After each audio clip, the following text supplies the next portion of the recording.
आप देख रहे हैं इंडिया टाउन न्यूज, भारत की बात। नमस्कार, आप देख रहे हैं इंडिया टाउन न्यूज और मैं हूं आपके साथ आस्था। छत्तीसगढ़ में राष्ट्रीय स्वास्थ्य मिशन यानी एनएचएम कर्मचारियों की हड़ताल आखिरकार खत्म हो गई। करीब 1 महीने से स्वास्थ्य सेवाएं ठप पड़ी थी और मरीज परेशान हो रहे थे। स्वास्थ्य मंत्री श्याम बिहारी जायसवाल ने प्रेस कॉन्फ्रेंस कर कहा, कर्मचारियों की 4 मांगे मान ली गई हैं और बाकी पर विचार किया जाएगा। हालांकि कांग्रेस ने इसे लेकर सरकार पर सीधा हमला बोला है।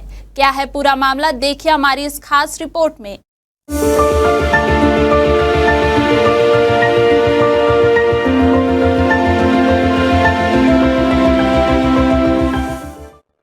दरअसल 18 अगस्त से जारी एनएचएम कर्मचारियों की हड़ताल ने पूरे प्रदेश की स्वास्थ्य सेवाओं को बुरी तरह प्रभावित किया था।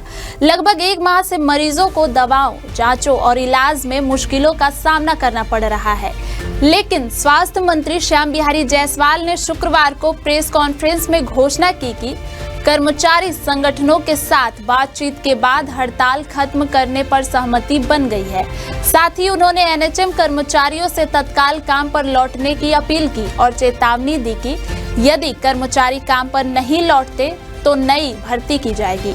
वहीं स्वास्थ्य मंत्री ने बताया कि एनएचएम कर्मचारियों की 4 प्रमुख मांगों को मान लिया गया है और 3 मांगों पर विचार के लिए उच्च स्तरीय कमेटी गठित की गई है। इसके अलावा जिन कर्मचारियों को बर्खास्त किया गया था उनकी बहाली पर भी विचार किया जाएगा। जिन्हें 1 माह का नोटिस दिया गया है वे काम पर लौटते हैं तो उनका नोटिस रद्द कर दिया जाएगा। आगे उन्होंने कहा कि एनएचएम कर्मचारी संगठन के प्रतिनिधि मंडल और स्वास्थ्य मिशन के प्रबंध निदेशक एमडी सहित अधिकारियों के साथ हमने सकारात्मक बातचीत की है और अब उम्मीद है कि सभी कर्मचारी अपने अपने काम पर लौटेंगे।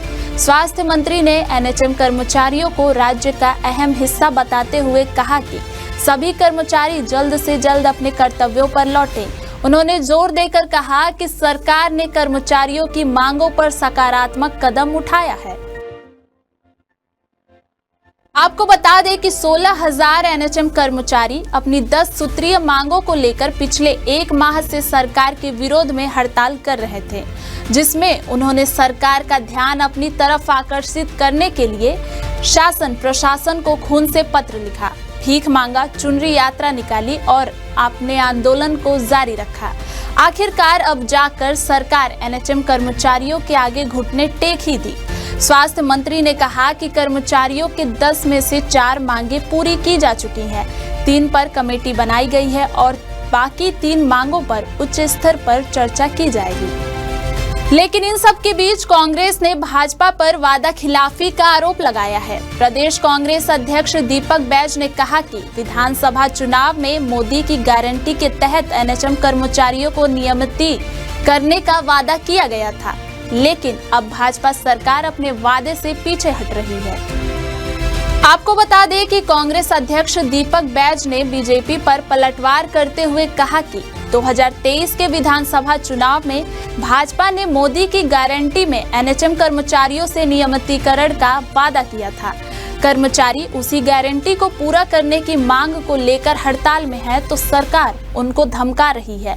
साथ ही दीपक बैज ने कहा कि भाजपा एनएचएम कर्मचारियों से धोखा कर रही है।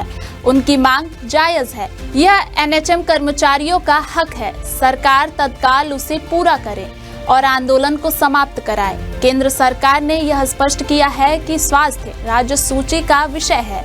राज्य सरकार चाहे तो एनएचएम कर्मचारियों की मांग पर निर्णय ले सकती है। फिर स्वास्थ्य मंत्री का केंद्र को पत्र लिखने का बहाना करना एनएचएम कर्मचारियों के साथ धोखा है। उन्होंने कहा कि कर्मचारी अपनी जायज मांगों को लेकर आंदोलन कर रहे हैं, लेकिन सरकार उनकी बात सुनने की बजाय नौकरी से बर्खास्त करने और नई भर्ती की धमकी दे रही है। डर और भय का माहौल बनाकर भाजपा आंदोलन को कुचलना चाहती है, लेकिन कांग्रेस पार्टी कर्मचारियों के साथ खड़ी है। इतना ही नहीं, दीपक बैज ने यह भी कहा कि भाजपा ने चुनाव से पहले वादा किया था कि सरकार बनते ही एनएचएम कर्मचारियों का नियमितीकरण होगा। अब सरकार उनसे वादा तोड़ रही है और हड़ताल खत्म कराने के लिए धमकी दे रही है। यह हिटलरशाही रवैया है। दीपक बैज ने आरोप लगाया कि सरकार लोकतंत्र का गला घोट रही है। एनएचएम कर्मचारियों की हड़ताल खत्म होने से अब स्वास्थ्य सेवाओं के पटरी पर लौटने की उम्मीद है, लेकिन राजनीतिक आरोप प्रत्यारोप के बीच बड़ा सवाल यह है कि सरकार वाकई में कर्मचारियों की मांगे पूरी करेगी या विवाद आगे भी चलता रहेगा। फिलहाल के लिए इतना ही। देखते रहिए इंडिया टाउन न्यूज, भारत की बात। नमस्कार।